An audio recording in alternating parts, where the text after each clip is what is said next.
We cannot deviate from the values which are enshrined in the constitution, come what may.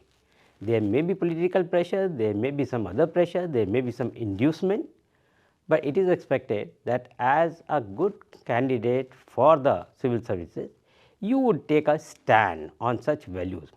But there may be many tricky situations. I give you an example, like whether it is a good idea to have reservation for women in the UPSC examination.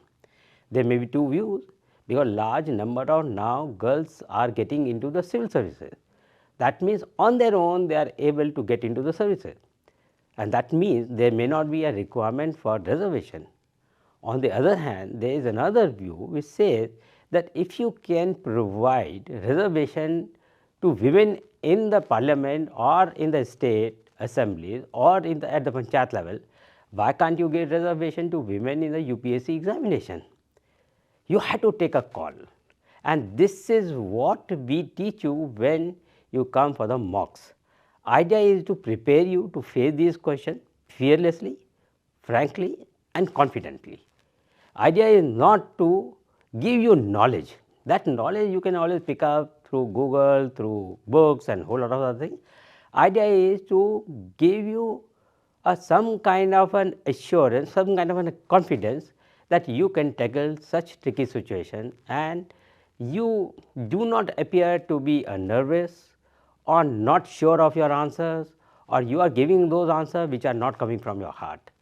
I must tell you, and I must warn you also, that many a times you feel that you can give a very convenient answer and you can get away with that.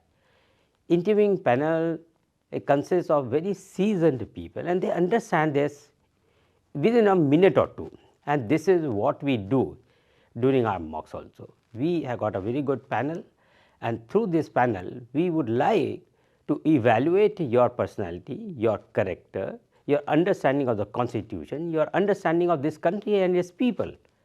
Idea is that whether you are suitable for this kind of a job or not, because it's an extremely important job, not for you but for the country.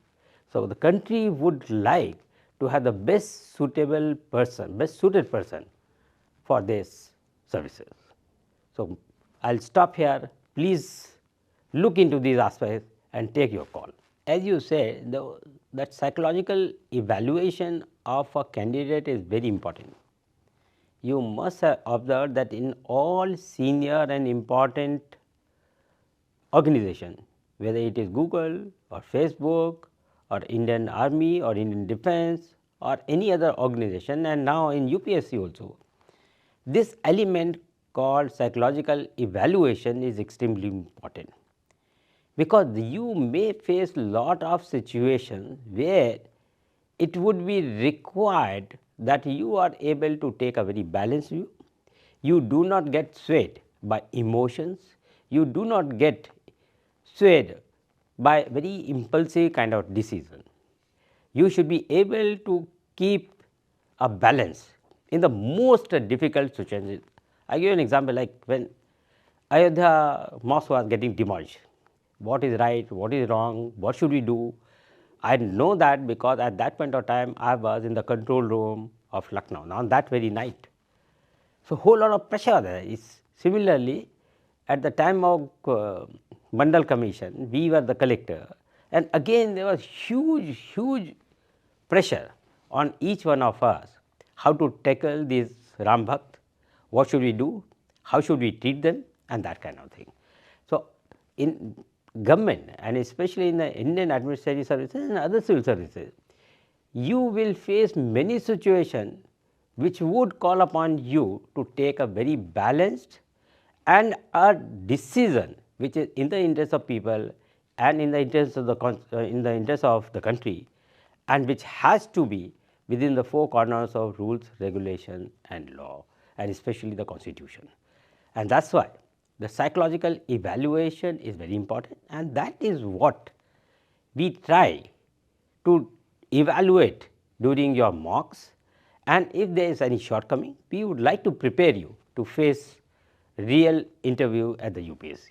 The first and the foremost is the quality of the character. And in that quality of character, the most important is whether he is truthful or not, whether he or she is truthful or not. Because if you are not truthful, you will never be able to lead, you will never be able to guide, you will never be able to behave as a good team member as well. So, it is very necessary that you should be truthful, number one.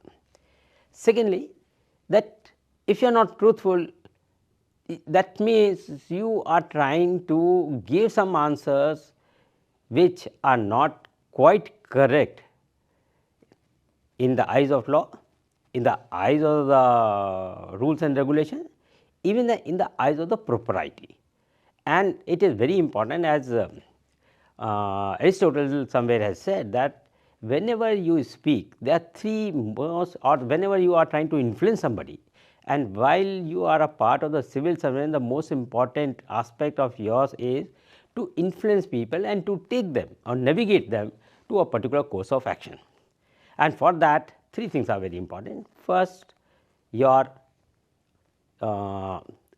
argument, basically the reasoning power, that is what do you call it,